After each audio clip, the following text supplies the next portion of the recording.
大家好, I'm Martin, and this is Short Stories, brought to you by the Taichung Keda Language Center. Today's short story is called The Lost Doll's Letters. It's about a famous author, maybe you have heard of him, who writes letters on behalf of a lost doll. He does this in order to make the little girl who lost her doll feel better. It's a very unusual story about an unusual man named Franz Kafka.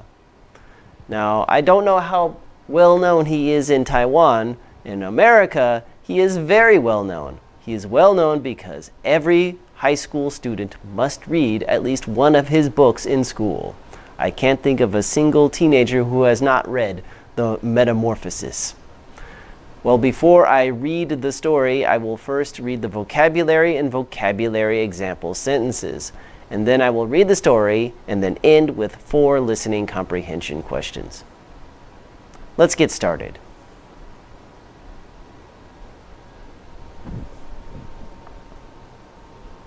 Vocabulary. Softness. Softness. Craig is known for his softness. He is kind to everyone. Shine through. Shine through. The personalities of the characters in the movie really shine through. Remind. Remind.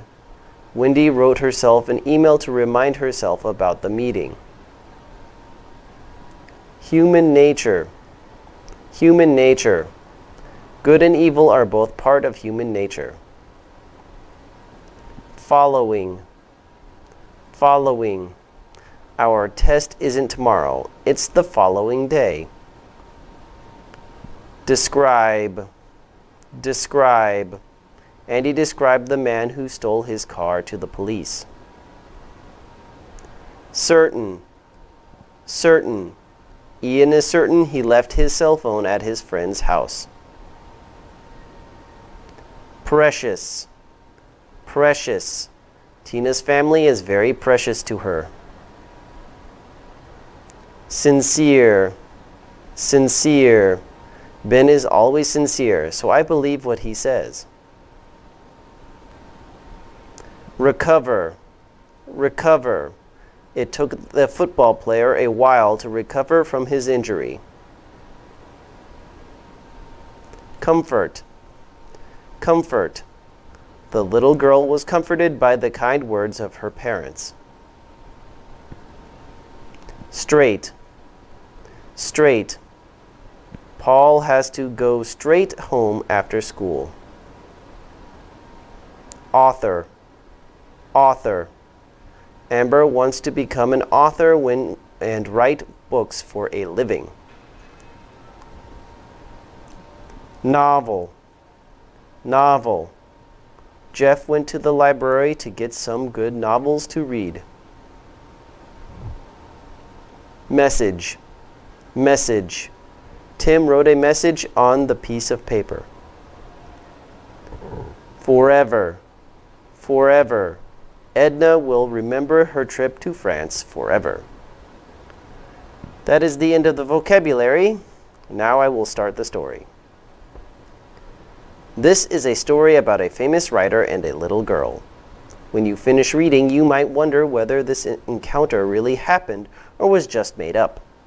Either way, the softness and purity of the characters' hearts shine through, reminding us of how beautiful human nature can be. Franz Kafka was born in 1883 in Prague and died in 1924. Before he died, he spent a few months in Berlin, a city he loved. At that time, Kafka had tuberculosis and was at the end of his life. One day, while walking in the park, Kafka met a young girl. She was crying because she had lost her doll.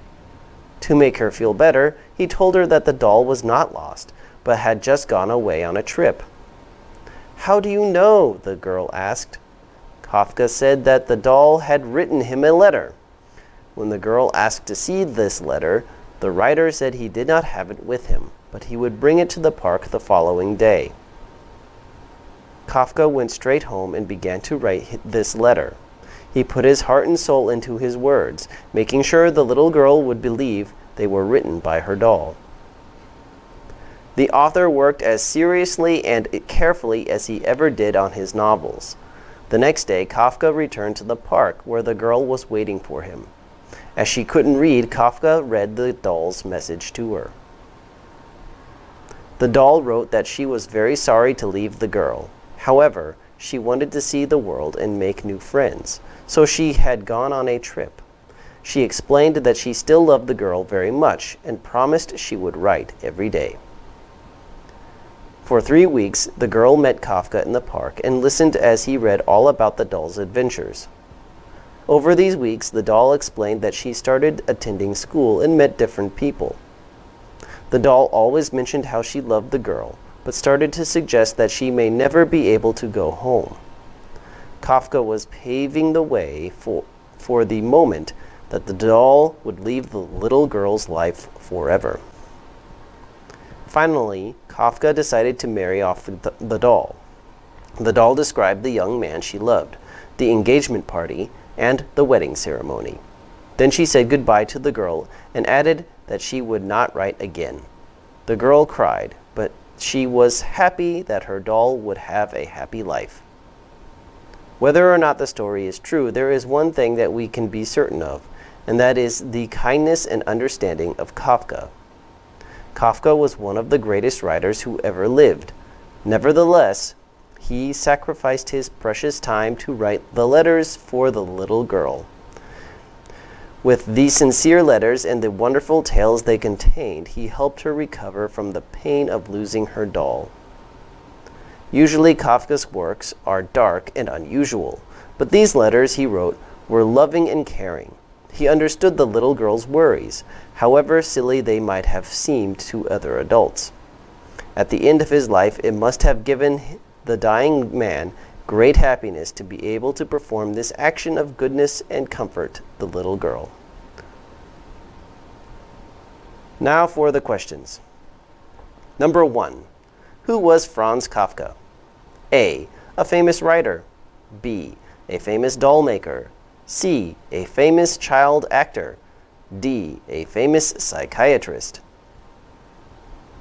The answer is A famous writer. Question 2. Why was the little girl in the park so sad? A. She was lost. B. Her parents were dead. C. She had turned into a beetle. D. She lost her doll. The answer is D. She lost her doll. Question 3. What did Kafka do to make the little girl feel better? A. He wrote letters to her from her doll. B. He bought her a new doll. C. He made a new doll for her. D. He believed her story that she had found a giant mole. The answer is A. He wrote letters to her from her doll. Question 4. What does the story reveal about Franz Kafka? A. He was a very dark and pessimistic man.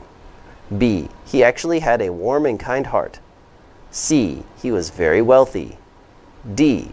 He is actually a dog. The answer is B. He actually had a warm and kind heart.